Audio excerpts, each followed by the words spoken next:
There is something I need to say before we begin, and I want you to hear it not as a warning but as an invitation. I have lived long enough to watch people spend their entire lives doing the right things in the wrong direction. I have seen men and women who never missed a Sunday service, who tithed faithfully, who knew every hymn by heart, arrive at the edge of their final years still terrified, still hollow, still wondering if they had done enough, still wondering if God had noticed them at all. That broke something in me the first time I witnessed it, and it has never fully healed. I knew an old woman once. She was 83 years old when I sat with her in her final weeks. She had attended church every single Sunday for over 60 years. Not once did she miss. Rain, snow, grief, illness. It did not matter. She was there on that wooden bench, hands folded, eyes forward. And yet, in those quiet hours before she passed, she whispered to me with tears moving slowly down her face, "I'm afraid. What if it wasn't enough? 60 years of showing up." And she died afraid. I have been asking myself one question ever since that day. Where did we go wrong? Not her. Not that gentle woman who gave her whole life trying to be good. I mean us. All of us.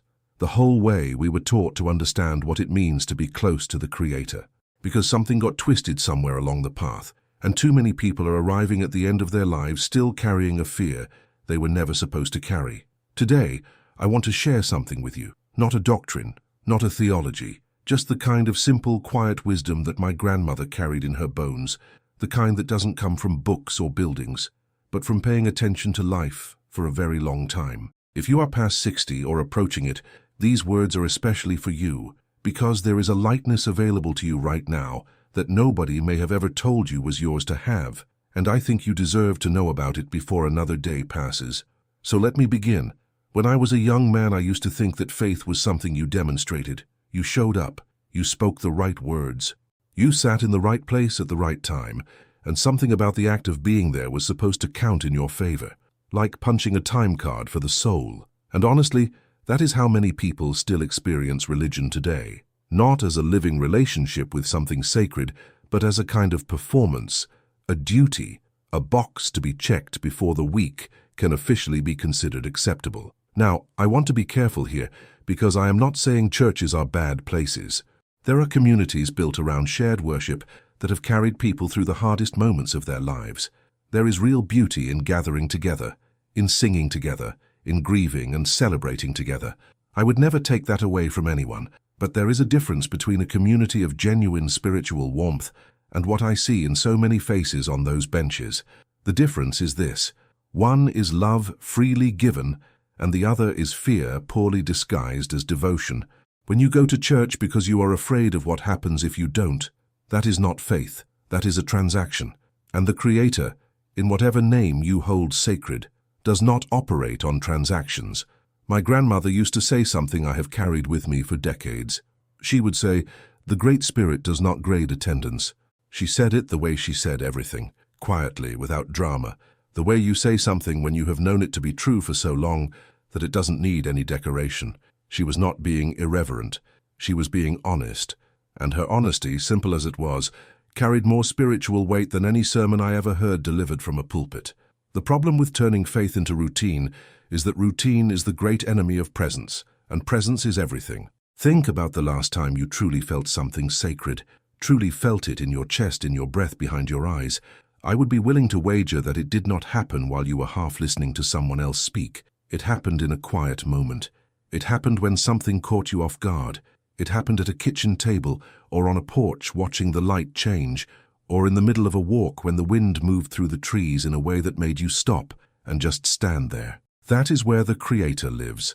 Not in the brick and mortar, in the moment where you forgot to be distracted. Before I go deeper into what my grandmother taught me, I want to pause here and share something with you. Many of the reflections I have been holding on to for years, about aging with peace, about the silence that heals, about the lessons that modern life has nearly forgotten, those reflections have been gathered into a book called The Last Teachings. It is written the same way I am speaking to you now, simply, like an elder sitting beside you on a porch, not trying to impress you, just trying to give you something real before the evening comes. If you feel called to go deeper into these kinds of conversations, you will find the link in the first comment below. Now let me tell you about my grandmother's way of praying. She did not kneel. She never closed her eyes and bowed her head the way I was taught to do in the church I attended as a child. She stood upright, and she looked at whatever was in front of her, whether it was the sky or the garden or the face of someone she loved, and she prayed with her eyes open. I asked her about that once. I was maybe 12 years old, and I had been told that the proper way to pray involved bowing, a sign of humility before God. So I asked her, "Why do you stand? Why do you look?" She thought about it for a moment, which she always did. She never rushed an answer, just to fill the silence. And then she said, "If someone you loved was speaking to you, would you close your eyes and turn away?" I did not have an answer for that, she continued. She said that the world we walk through every day, the trees, the rain, the hands of the people we love, the food we prepare, the breath we take without thinking, all of it is the body of the Creator, not a symbol of the Creator, not a reminder of the Creator, the actual living presence of the Creator moving through every ordinary thing. And when she cooked a meal, she was not just feeding her family, she was making an offering. When she listened to someone who was crying, she was not just being a good neighbor, she was participating in the most sacred act available to a human being. She was holding space for another soul in pain. She used to say that the highest prayer is a quiet ear, not words, not ritual, not the right posture, or the right building, or the right day of the week. Just the willingness to be fully present with another human being who needs to be heard. I have thought about that teaching for 50 years, and the older I get, the more certain I become that she was right. Now I want to speak directly to those of you who are in your 60s, 70s, or beyond, because I think there is something happening in your lives right now that nobody around you is naming clearly enough. Your body is changing. That is not a crisis. That is simply what bodies do after a long life of carrying you through the world. But along with those physical changes, there can come a kind of quiet heaviness, a sense that maybe you should be doing more, praying more, serving more, attending more, as if the approaching horizon of your life means you need to pick up your pace spiritually, to make up for lost time, to somehow earn your way into peace. I want to tell you something, and I want you to hear it as clearly as I can possibly say it. The Creator knows how tired you are. The Creator watched every single thing you carried.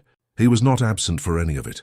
Not the years you worked yourself to exhaustion for your family, not the grief you swallowed quietly because others needed you to be strong, not the nights you lay awake worrying about people you loved, not the appointments you kept and the small kindnesses you offered without anyone ever noticing. He was there for all of it, and he did not keep score in the way you were taught to fear he might. My grandmother used to say that the Creator is not impressed by endurance. He is moved by love, and those are not always the same thing. Endurance is what we perform for an audience. Love is what we do when nobody is watching. That woman who spent decades on a church bench was enduring. She was performing faithfulness out of fear. And the tragedy is not that she went to church. The tragedy is that nobody ever told her she did not have to be afraid. Nobody ever told her that the love she was hoping to earn had already been given to her, freely, without condition, before she ever sat down on that bench for the first time. Here is something I want you to try. Not as a religious exercise, not as a technique, just as an experiment in paying attention. Tomorrow morning, before you do anything else, before the news, before the phone, before the coffee, if you can manage it, just stand somewhere in your home where you can see the light coming in. It does not matter what direction it comes from. Just find the light and stand there for a moment. Not to pray in any formal sense, not to recite anything, just to notice that you woke up, just to let that land. Because my grandmother believed that the first breath of every morning is a conversation. The Creator begins it by giving you another day, and you complete it by noticing. She said that most people spend their whole lives missing that conversation because they are in too much of a hurry to get to the day they think is more important than the gift of the day itself. That is the kind of thing that sounds simple when you hear it, and then you sit with it for a while and it opens up into something enormous. The morning light is not just light, it is a message. It says, you are still here, you are still wanted. There is still something for you to offer, and something for you to receive. That has not changed. It did not change because of your age or your aches, or the mistakes you made, or the prayers you forgot, or the Sundays you slept through. You are still here, and that means something. Before I share the last reflection with you, I want to mention something once more. If these conversations have been touching something in you, the kind of quiet recognition that happens when you hear something true that you somehow already knew, then I think you would find real comfort in the last teachings. In that book, I have gathered some of the most important lessons I have encountered about loneliness, about the ache of feeling invisible in old age, about how to find peace in a body that is slowing down, about what it truly means to leave something behind for the people you love. And as a gift to everyone who finds the book, I have also included a teaching called The Secrets of the First Hour, which explores the quiet morning practices that many elders considered the most sacred part of the entire day. You will find the link in the first comment. Take a look when you feel ready. Now let me bring this home. The deepest fear I have witnessed in older people is not the fear of death itself. It is the fear that their life did not count for enough, that they loved imperfectly, that they failed more than they succeeded, that they will arrive at whatever comes next and find themselves judged lacking. And I want to offer you a different image. Imagine that you are walking home after a very long journey. You have been away for decades. You are tired in the way that only years can make you tired, not just in your legs, but in your whole self. And as you come around the last bend in the road and your home comes into view, you see that there is a light on in the window. Someone has been waiting for you, and when you walk through that door, no one is going to ask you for your record. No one is going to pull out a ledger and count the Sundays you attended. The one waiting for you is going to see your tired face and your worn shoes, and the particular way you hold your shoulders after carrying a life's worth of love and loss. And they are going to say, "Come in, sit down, you made it." That is the vision my grandmother lived by. Not a god of accounting, but a creator of welcome. Not a faith that demanded performance, but a presence that asked only for your honest heart. She did not go to church in her final years. Her knees would not allow it, and the distance was too far. But she was the most spiritually alive person I have ever known, because she understood that the sacred does not require a building. It requires only you, awake, paying attention, willing to see the world as it truly is. A gift, ongoing, every single morning. If you have ever had a moment where you felt something holy outside of a church, in your garden, watching your grandchildren sleep, listening to rain, or sitting in the kind of silence that doesn't feel empty but full, I want to hear about it. Write it in the comments below. Tell me where you found the Creator when you weren't looking for Him in a building. I read every single one, and I believe those small stories are some of the most important ones being told in the world right now. Because the wisdom we need most at this stage of life is not found in doctrine or performance or obligation. It is found in the places where we have the courage to simply stop and notice and let ourselves be found. That is where He has always been, and that is where He is right now.